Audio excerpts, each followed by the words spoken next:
할렐루야. 오늘도 말씀을 통해서 다시 한번 하나님을 만나는 은혜, 그래서 우리가 말씀으로 더더욱 무장되어서 여러분의 삶에 더더욱 하나님의 승리를 맛보고 살아갈 수 있는 우리 에덴교회 지들 다 되실 수 있기를 우리 주님의 이름으로 간절히 축원합니다. 한번 따라 하실까요? 대머리에 올라가라. 대머리에 올라가라. 제목이 재밌죠?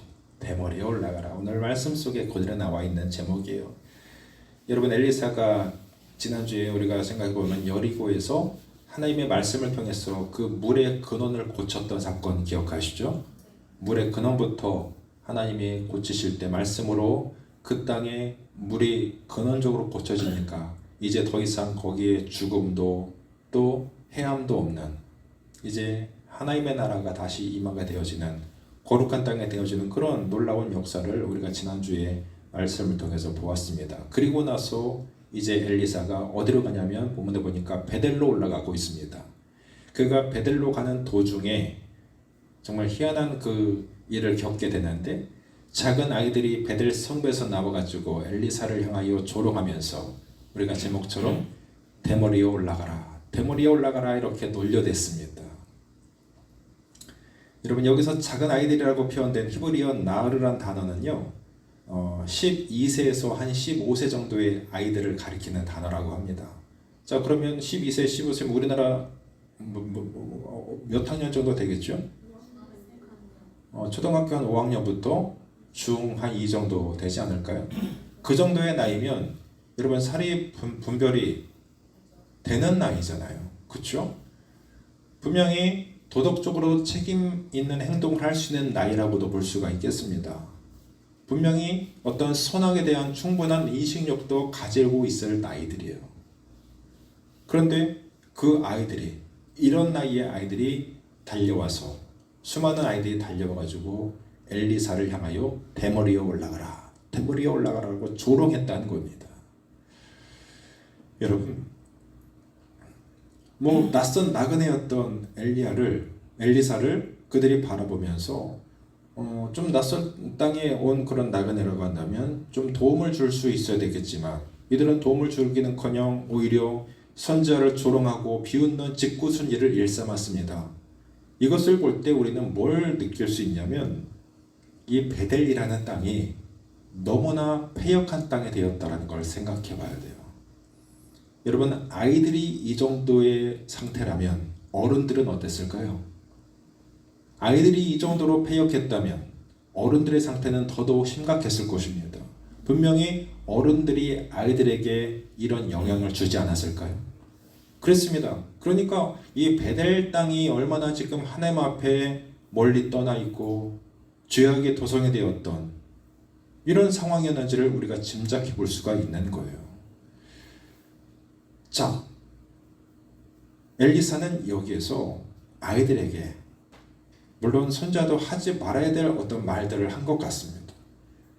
만약 그렇지 않았다면 엘리사가 그들 가운데 이런 잔인한 저주를 내리진 않았을 거예요.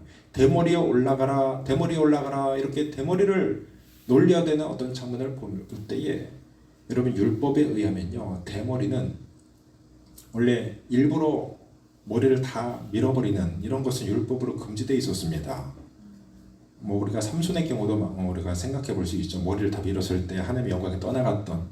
그러니까 구약의 율법에 의하면 머리를 일부러 삭도를 다 밀어버리는 것은 금하고 있었고, 또 어떤 경우에 대머리가 되냐면 병에 걸렸을 때, 특별히 그 문둥병, 당시에 문둥병 환자들, 그런 사람들이 머리가 다 빠져 없었거든요. 그렇기 때문에 이 문둥병 환자들은 여러분 하나님 앞에 저주받은 자다.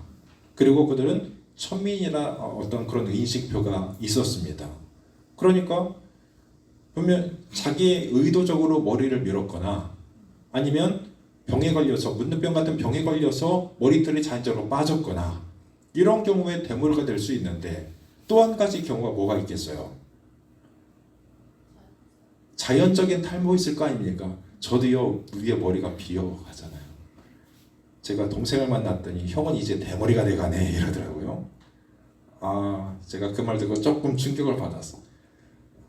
아직 남아있음에 감사합니다.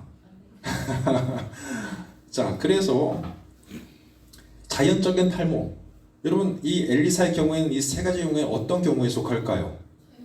세 번째 경우에 속할 겁니다. 자연적인 탈모. 그래서 엘리사는 대머리가 되는 것이 자기 일부러 민 것도 아니고 문둥병에 걸려서 머리가 빠진 것도 아니고 그냥 우리가 자연적으로 노화의 현상 가운데 나타나는 그런 자연적인 탈모의 현상으로 대머리가 됐을 것입니다. 그런데 이런 상황 속에서 아이들이 대머리에 올라가라, 대머리에 올라가라 이렇게 저주하고 있는 거예요. 자, 저주나 비웃음의 대상이 결코 될 수 없었던 사람에게 이렇게 조롱과 저주를 퍼부은 것입니다.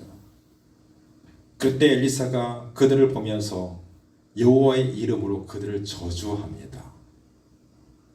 곧바로 그러자 숲속에서 암곰 2마리가 나와가지고 그 아이들 중에 42명을 찢어 죽였어요. 여러분 참 희한한 사건 아닙니까? 엘리사가 그 아이들에게 그 조롱을 받았더니 엘리사가 열이 받아가지고 그 아이들을 하나님의 이름으로 저주합니다.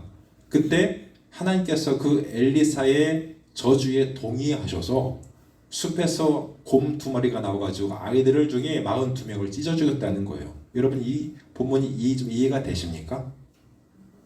우리가 이성으로 생각할 때 이 말씀은 굉장히 이해하기 힘든 부분 중에 하나입니다. 난해한 어떤 그런 본문 중에 하나라고 볼 수가 있습니다. 하나님의 선지자가 어떻게 젊은이들을 이렇게 조롱했을까? 아니 저주했을까? 그리고 하나님께서는 그 엘리사의 저주에 동의하셔서 어떻게 이렇게 끔찍하게 아이들을 42명이나 죽이실 수 있었을까? 해석이 분분합니다. 그래서 이 말씀을 읽는 많은 사람들이 좀 당황하게 되는 경우가 있어요. 그러나 우리가 늘 말씀드린 바와 같이 이 일이 하나님께서 하신 일이라고 한다면 우리는 그것이 곧 법이고 진리임을 알아야 되는 것이죠. 하나님께서 하시는 일을 우리는 절대로 우리의 잣대로 함부로 판단하거나 평가할 수 없다는 것입니다. 오히려 우리는 이 말씀 가운데 하나님께서 왜 이렇게 하셨는지를 추측해 봐야 되겠죠. 분명히 이 말씀에 담긴 하나님의 메시지가 있을 겁니다. 그 메시지를 우리가 오늘 한번 생각해 보려고 하는 거예요. 자, 하나님이 왜 이렇게 아이들을 엘리사의 저주에 동의하셔서 그 아이들을 42명이나 곰에게 물려 죽게 하셨을까? 자, 하나님을 향한 베델 사람들에 대한 경고의 의미가 있다고 생각합니다. 아까 서두에 말씀드린 것처럼 베델이 어떤 상황에 처해 있는지를 여실히 보여준다고 볼 수가 있겠어요. 원래 베델은요, 하나님의 집이라는 뜻이 있습니다. 이 하나님의 집이라는 뜻을 그 베델이라는 이름을 여기에 칭해준 사람이 있는데 바로 야곱이에요. 야곱이 그 형의 칼을 피해서 도망가다가 이곳에서 하나님을 만났던 장소. 그래서 꿈에서 하나님을 만나고 하나님을 경험하고 그리고 나서 야곱이 이제는 그 꿈에 나타난 하나님의 그 역사를 기억하면서 하나님의 집이라고 하는 베델이라는 이름을 여기에 붙였어요. 그러니까 굉장히 거룩한 장소예요. 믿음의 그 족장들이 여기에서 하나님을 예배하고 여기에서 하나님 앞에 제단 쌓았던 굉장히 거룩하고 신성한 땅이 바로 베델이었다는 겁니다. 원래 우리 이 교회가 베델 교회였어. 이 베델이라는 따가지고 제가 목회하기 전에 베델 교회라는 이름이 있었다고 합니다. 엘리야는 이곳에서 선지자의 생도들을 훈련시키기도 했습니다. 그런데 왕국이 남과 북으로 갈라진 이후에 북이스라엘 왕이었던 여로보암이 이곳에다가 뭘 만드냐면 금송아지를 만들어요. 금송아지 우상을 세워서 범주의 온상으로 만들어 버렸습니다. 거룩한 도시가 한순간에 우상의 음란한 도시가 되어버린 것입니다. 그 이유 때문에 그 일로 인해서 이 베델의 성읍의 대부분의 사람들은요 하나님을 배반하고 조롱하는 자들이 되었습니다. 그냥 전체 베델의 모든 도성이 전부 다 하나님을 멀리하고 이제 우상 앞에 절하고 금송아지 앞에 절하는 아주 타락의 극치를 보여주는 그 도시가 되었다는 것입니다. 그리고 지금 베델의 젊은이들이 엘리사를 따라가면서 대머리에 올라가라고 조롱하였는데, 여러분 이 대머리는 인신 공격이었다고 한다면 올라가라고 하는 것은 무슨 의미일까요? 대머리에 어디로 올라가라는 거예요? 대머리요 대머리요 이렇게만 한 것이 아니라 대머리에 올라가라, 대머리에 올라가라 그래요. 어디로 올라가래요? 하늘로 올라가라는 의미인데, 우리가 지난주에 봤듯이 그의 스승이었던 엘리야가 하나님 앞에 부름받아서 들림받아서 하늘로 올라갔잖아요. 죽음도 보지 않고 하나님께서 그를 올리셨습니다. 그것을 기억하고 그 어떤 말을 좀 그들은 믿지 못했습니다. 엘리야가 하나님 앞에 들림받은 것을 이들이 어떻게 믿을 수 있었겠어요? 베델 사람은 그걸 믿지 못했습니다. 심지어 엘리야의 제자들, 손잡고 제자들조차도 엘리야가 하나님 앞에 들림받은 사실을 믿지 못했어요. 그 증거가 바로 우리가 나누지 않았지만 2장 말씀에 16절 말씀 한번 보세요. 2장 16절을 보면 이런 말이 있습니다. 그에게 당신의 종들에게 용감한 사람 50명이 있으니 청하건대 그들이 가서 당신의 주인을 찾게 하소서. 염려하건대 여호와의 성령이 그를 들고 가다가 어느 산이나 어느 골짜기에 던졌을까 하나이다 하니라. 엘리사가 이르되 보내지 말라. 무슨 말이냐면 하나님의 성령께서 엘리야를 들고 가다가 어디 산에 떨어뜨릴지 어떻게 하느냐. 우리가 가서 그 엘리야가 떨어졌는지를 가서 찾아보겠다는 거. 우리가 50명이나 가가지고. 그러면 그들은 하나님의 역사를 믿은 거예요, 못 믿은 거예요? 못 믿은 겁니다. 엘리사가 그들을 말렸어요. 하나님이 그를 데려가신 것이 확실하다. 너희들은 왜 그런 수고하려고 하느냐. 말렸으면. 그러나 그들은 고집을 꺾지 않고 가서 엘리야의 시신을, 엘리야의 어떤 그런 그 육신을 며칠 동안이나 찾아 헤매요. 찾았을까요? 못 찾았죠. 그래서 못 찾고 돌아왔을 때 엘리사가 그 봐라, 내가 너희들에게 뭐라고 했느냐. 왜 그런 수고를 헛수고를 하였느냐. 그러니까 분명히 엘리야의 제자들조차도 믿지 못했던 이 하나님의 역사, 이걸 어떻게 베델 사람들이 믿었겠습니까? 믿음 없는 사람들이. 그러니까 이 베델 사람들이 그런 마음을 가지고 이 엘리사를 조롱했던 아이들도 그런 마음을 가지고 대머리에 올라가 봐라 그거예요. 네가 진짜 하나님의 손자라고 한다면 네 스승이 하늘로 올라갔듯이 너도 한번 올라가 봐라 그런 조롱이에요. 좀 이해가 되시죠? 여러분 주님도 이 땅에서 조롱당하셨습니다. 심지어 십자가에 달려서 고통당하시는 그 순간까지도 주님은 조롱을 당하셨어요. 자막을 한번 보십시다. 마태복음 27장 말씀 한번 읽어볼까요? 시작. 지나가는 자들은 자기 머리를 흔들며 예수를 모욕하여 이르되 성전을 헐고 사흘에 씻는 자여, 네가 만일 하나님의 아들이거든 자기를 구원하고 십자가에서 내려오라. 자, 십자가상에 달려있는 예수님을 조롱합니다. 사람들이 모욕합니다. 네가 하나님의 아들이 맞냐? 그렇다면 지금 네가 십자가에서 한번 내려와서 너를 한번 구원해봐라. 네가 하나님의 아들이라고 한다면 충분히 그럴 수 있는 권세가 있지 않느냐, 힘이 있지 않겠느냐, 하나님의 너를 그 십자가에서 내려주지 않으냐 하시겠느냐, 이렇게 조롱하고 모욕했습니다. 자기가 지금 피조물들에게 이렇게 조롱과 모욕을 당하시는 주님의 마음을 여러분 좀 느껴지십니까? 그분의 마음이 어땠는지. 자기가 만든 피조물들에게 조롱당하고 모욕당하시는 주님의 마음, 우리가 그 마음을 어떻게 헤아릴 수 있겠어요? 주님은 이렇게 모욕적인 상황을 다 묵묵하게 받아내고 계셨습니다. 우리를 구원하시려는 사랑의 의지로 말입니다. 그분은 십자가형을 위해서 체포당하시는 그 순간에도 칼을 들어가지고 예수님을 보호하겠다 그러면서 베드로가 그 대제사장의 종이었던 말고라는 사람의 귀를 하나 잘라내죠. 그때 주님께서 그 베드로를 말리시면서 책망하시면서 칼을 네 바로 도로 꽂으라고 말씀하시면서 하셨던 말씀, 그것도 한번 보여주세요. 마태복음 26장 시작. 너는 내가 내 아버지께 구하여 지금 12군단이나 더 되는 천사를 보내시게 할 수 없는 줄로 아느냐. 자, 여기 보시면 주님께서 이런 말씀을 하세요. 내가 아버지께 지금 구하여서 12군단이면 셀 수 없는 하나님의 천사를 지금 당장이라도 여기에 불러서 이 모든 상황을 다 정리하고 내가 여기서 이 상황에서 나를 구원할 수 없는 줄로 아느냐?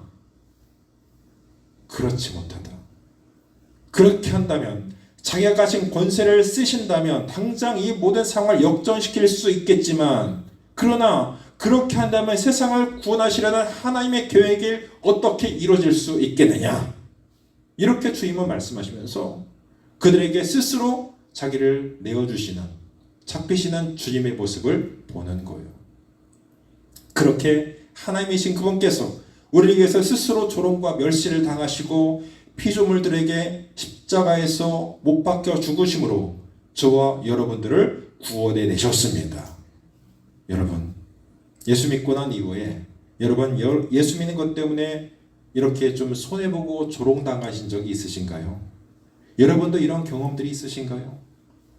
뭐 크든 작든 우리는 예수 믿는 것 때문에 손해본 적도 있고 여러 가지 조롱당한 적도 분명히 있을 겁니다. 예수쟁이라고 하는 어떤 그런 칭호 가지고 이 시대에 이런 첨단 과학을 걷고 있는 이런 시대에 무슨 하나님이 계시냐, 무슨 예수가 너를 구원했느냐, 어디 천국이 있느냐, 어디 지옥이 있느냐 조롱하죠.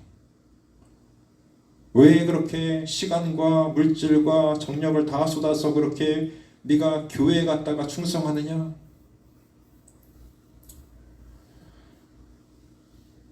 그런데 제가 오늘 아침에 신문을 이렇게 좀 교회 신문을 저희 침례교단 신문을 펼쳐보니까 거기에 기사 한 구절이 눈에 띄더라고요.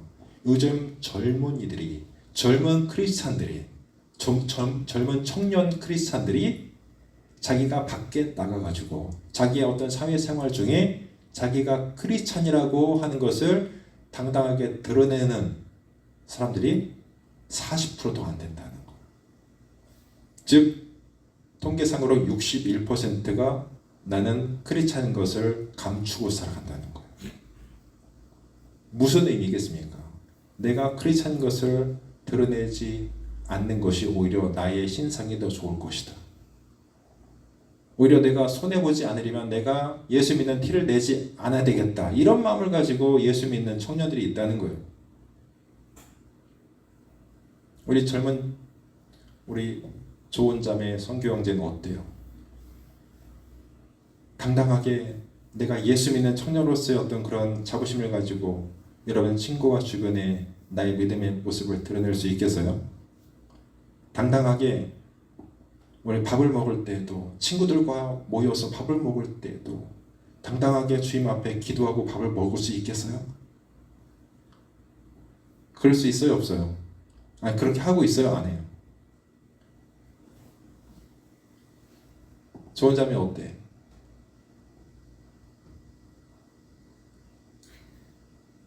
우리 성경 어때요? 하고 있습니까? 그래요? 그러면 우리가 그 40% 안에 들어간 거예요. 예수 믿는 청년, 당당하게 우리가 예수를 아는 청년으로서 이 땅을 주님의 그 문화로 물들어갈 수 있는 청년, 하나님의 차시는 그런 사람들이 너무나 희귀한 시대가 되었어요. 여러분 예수님 때문에 당하는 멸시와 조롱은요 하나님께서 반드시 영광으로 바꾸어 주실 날이 올 것입니다. 주님도 날 위해 조롱당하시고 죽기까지 순종하셨는데 우리가 당하는 조롱이야 주님께 비한다면 아무것도 아니죠. 저는 우리 모두가 예수 믿는 흔적, 성경에 나오는 스티그마의 어떤 그런 흔적들이 여러분의 삶에 더 많이 새겨질 수 있기를 주의 이름으로 축복합니다. 바울이 내 몸에 예수의 흔적을 가졌노라. 결코 나를 너희가 어찌할 수 없다. 이 바울의 그 마음, 내 몸에 예수 믿는 흔적이 남아있더라는 거죠.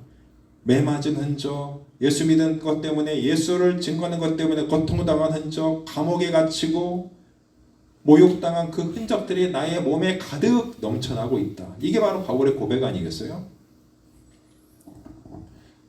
자, 오늘 하나님께서 이 42명의 소년들을 곰으로 인해서 찢게 하시는 이런 끔찍한 방법으로 심판하신 것은 엘리사를 향한 조롱이 곧 누구를 향한 조롱임을 아셨기 때문에 하나님을 향한 조롱임을 아셨던 거예요. 너 내 선자를 조롱하느냐? 그렇다면 너는 지금 너희들은 나를 조롱하는 것이다. 하나님이 그렇게 여기신 겁니다. 하나님을 향하여 조롱하는 베델성읍 사람들에게 강력한 심판의 메시지를 던지고 계신 것이라고 볼 수가 있겠습니다. 다시는 선지자에게 그런 조롱과 대적을 못하시도록 하시는 하나님의 은혜입니다. 누구도 이런 시도를 하지 못하도록 하시려는 하나님의 경고라고 볼 수가 있겠습니다. 두 번째로 이 사건은 또한 성령을 모독하는 자에 대한 경고라고도 해석할 수가 있겠습니다. 사람이 사람의 일을 회방하면요, 하나님께 사함을 얻을 수가 있겠지만 사람이 하나님의 일들, 즉 성령이 하시는 일들을 회방하면 그 어떤 것으로도 용서받을 수 없다고 하셨던 예수님의 말씀을 기억하게 하는 말씀이에요. 자, 마가복음 3장 말씀을 한번 보시겠습니다. 자, 읽어볼까요? 시작. 내가 진실로 너에게 이르노니 사람의 모든 죄와 모든 모독하는 일은 사하심을 얻되 누구든지 성령을 모독하는 자는 영원히 사하심을 얻지 못하고 영원한 죄가 되느니라. 여기 보니까요, 무서운 말씀이 있어요. 하나님께서 하시는 일을 조롱하는 자들, 그리고 하나님의 사역에 참여한 자들을 조롱하거나 회방하는 자들은 하나님의 심판을 피할 길이 없다라는 거예요. 즉 우리가 수많은 죄를 짓고 살았지만 그 중에서도 가장 하나님이 용서하시지 못할 죄는 바로 성령을 회방하는 죄다. 하나님을 향한 역사를 방해하고 막는 자, 이것은 결코 하나님이 용서할 수 없는 죄라고 말씀하고 계세요. 여러분, 교회 안에서도 서로 다투고 미워하며 사역을 방해하는 일들이 많이 일어납니다. 성도끼리도 서로 질투하고 반목하며 싸우고 이런 모습들이 참 많이 있어요. 어떤 상황에서도 하나님께서 하시는 성령의 일들을 회방하는 자가 되시지 마시길 바랍니다. 성령의 일을 회방하는 죄, 하나님의 일들을 방해하는 일들은 결코 용서받지 못할 죄라는 인식이 우리 안에 있어야 돼요. 우리가 많은 죄를 짓지만 그 중에서 가장 심각한 죄는요, 성령의 역사를 방해하고 하나님의 이름을 욕되게 하는 죄라고 볼 수가 있겠습니다. 여러분, 성령을 모독하는 일은 마귀가 가장 즐겨하는 일일 수밖에 없어요. 늘 하나님의 일을 방해하는 건 누구예요? 바로 마귀가 하는 일이죠. 마귀는 그 첫사람 아담과 하와 때부터 하나님의 일을 방해하는 자였습니다. 하나님께로부터 우리를 떨어지게 만드는 자, 계속해서 하나님의 역사 가운데를 갈라놓는 자, 이게 바로 마귀가 하는 일 아니에요. 그러니까 우리가 하나님의 일들을 회방하고 하나님의 사람들을 회방하고 교회 일을 어지럽히고 이런 죄를 짓는다면 이것은 마귀를 잘되게 하는 일이에요. 마귀를 응원하는 일이에요. 오히려 마귀를 돕는 결과를 가져오기 때문에 하나님은 이 죄는 결단코 내가 용서치 아니하리라, 이렇게 말씀하셨던 걸 볼 수 있습니다. 여러분, 나는 은연중에 하나님의 일들을 방해하는 사람은 아니었는지를 좀 돌아볼 수 있길 바랍니다. 그리고 성령 하나님, 어떤 상황에서도 하나님의 일들에 방해되지 않는 인생을 살게 하여 주시옵소서. 우리는 그렇게 기도해야 되는 것입니다. 내가 하나님의 일들을 방해하는 자가 아니라 정말로 하나님이 원하시는 일에 내가 서 있고, 그래서 내가 하나님의 쓰시는 도구가 되어서 나의 삶을 통해서 드러나는 것이 바로 하나님의 일들이 이루어지는 그런 일들이 되게 해주시옵소서. 여러분이 하나님이 그렇게 쓰시는 일꾼들이 될 수 있기를 축복합니다. 여러분도 마지막, 이제 세 번째, 여기서 우리가 생각해봐야 될 것은 마지막 때에 하나님의 심판의 두려움을 우리 가운데 좀 알려주는 본문이라고도 우리가 볼 수가 있습니다. 자, 무슨 말씀이냐면 오늘 이 본문의 사건은 장차 예수께서 이 땅에 오셔서 세상을 심판하실 때에 그날이 분명히 오고 있습니다. 마라나타 예수여 어서 오시옵소서. 우리는 다시 오실 주님을 기다리는 사람들이죠. 예수님 이 땅에 다시 오십니다. 그때는 예수님이 죽으러 오시는 것이 아니라 이 땅을 심판하러 오실 거예요. 재림의 주님, 그분이 이 땅에 오시는 날이 이 땅을 심판하시는 날이 될 것입니다. 그 심판이 얼마나 무섭고 두려운 것인지를 오늘 본문은 조금이나마 보여주는 것이라고 볼 수가 있겠어요. 엘리사가 단지 몇 마디로 저주했을 뿐인데도 이 암곰 2마리가 나타나서 42명을 순식간에 찢어 죽였는데, 장차 주님께서 이 땅에 다시 오셔서 이 땅을 심판하실 때에는 얼마나 많은 사람들이 하나님의 심판의 대상이 될까요? 얼마나 무서운 일들이 일어날까요? 그날에 얼마나 많은 사람들이 주님을 알지 못함으로 인해서 그동안 하나님의 영광을 짓밟았고 하나님의 일들을 방해했던 수많은 사람들, 하나님 없이도 잘 살 수 있고 예수 없이도 예수가 반명을 주장했던 그런 사람들이 그 주님이 이 땅에 다시 오셔서 세상을 심판하시는 그날에 그 하나님의 피할 수 없는 심판의 칼을 당하면서 얼마나 후회하는 그런 사람들이 많아지게 될까요? 오늘 이 본문 말씀에 이 42명의 이 소년들이 엘리사의 그 저주 한마디 때문에 이렇게 찢어 죽임을 당하는 이런 사건은 우리가 마지막 때에 하나님의 심판이 얼마나 무서운 것인 것을 우리 가운데 보여준다고도 볼 수가 있겠습니다. 그 하나님의 심판이 어떤 것인지 우리는 알고 있잖아요. 그러므로 지금 하나님이 주신 이 은혜의 시간, 그 심판의 날이 임하기 전 하나님의 심판의 날을 두렵게 여기면서 내 인생 다하는 그날까지 우리 주님과의 동행을 끊임없이 유지하며 살아갈 수 있는 신실한 성도들이 되어야 될 줄로 믿습니다. 여러분, 더불어서 그렇기 싫어요? 주님과의 동행, 우리는 하나님의 심판의 날이 임하기 전에 끝까지 우리 주님과의 동행을 이어가야 될 줄로 믿습니다. 더불어 우리 노아의 시대보다 더 악한 이런 죄악의 시대에 아직 하나님께서 돌아올 자들을 기다려주시는 이런 은혜의 시대에 살아가고 있는 우리들, 가장 시급하게 여겨야 될 일이 무엇이겠습니까? 바로 그 심판의 날을 경홀히 여기면서 하나님을 지금도 무시하며 살아가고 있는 내 주변의 사람들을 주님께 인도하는 일이 아닐까요? 오늘 이 42명의 아이들을 무섭게 심판하셨던 하나님이 너무하시다고, 어떻게 아이들을 그렇게 죽일 수 있느냐고, 그런 하나님이라면 나는 안 믿겠다라고 하는 것은 가장 어리석고도 무서운 생각이 아닐 수가 없습니다. 하나님의 마음을 너무도 모르는 무지한 인생들이 넘쳐납니다. 여러분, 하나님을 아는 지식이 가장 고상하다고 바울은 고백합니다. 여러분, 우리가 하나님을 평가하는 것이 아니라 하나님께서 우리를 평가하시고 심판하신다는 것을 여러분 잊지 마시길 바랍니다. 오직 우리 앞에 은혜의 창문이 열려 있습니다. 지금도 아직 하나님이 이 땅을 닫지 않으시고 심판하지 않으시고 지금도 우리 가운데 은혜의 창문을 열고 계세요. 세상이 아무리 하나님을 멀리하고 하나님의 영광을 짓밟는다 할지라도 여러분만큼은 세상과 구별될 수 있기를 바랍니다. 변질되지 마시고요. 언제나 하나님의 편에 서 있기를 결단하십시오. 이 하나님의 구원 사역을 방해하는 이 교묘한 사탄에게 속지 마시고 여호와를 경외하는 것이, 여호와를 기뻐하는 것이 우리의 본분인 것을 깨닫고 더더욱 하나님을 예배하고 찬양하는 삶을 여러분 놓치지 마시기를 바랍니다. 오늘 엘리사를 조롱했다가 심판받았던 이 베델의 아이들의 경우를 여러분 결코 잊지 마시고요.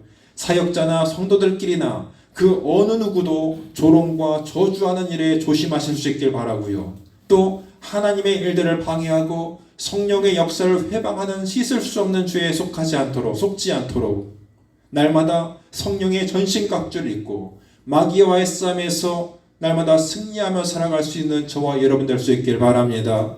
그리하여 그리스도 예수의 심판의 날에 우리가 심판받는 자리에 서 있는 불쌍한 자들이 되지 마시고 그분의 품 안에서 영원한 천국을 소유할 수 있는 주님의 백성들 다 되실 수 있기를 우리 주님의 이름으로 간절히 축원합니다.